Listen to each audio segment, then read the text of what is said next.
Hello everyone, welcome back to my channel, and today in this video I would like to show you how to make TikTok account private to public.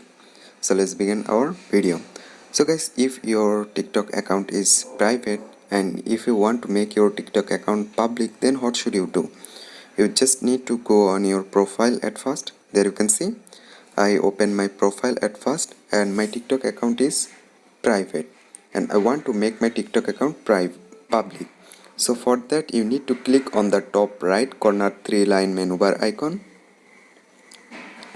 After select that, you can get a option settings and privacy. So select it. After settings on privacy, then you can get a option privacy. There have a option privacy. Select it.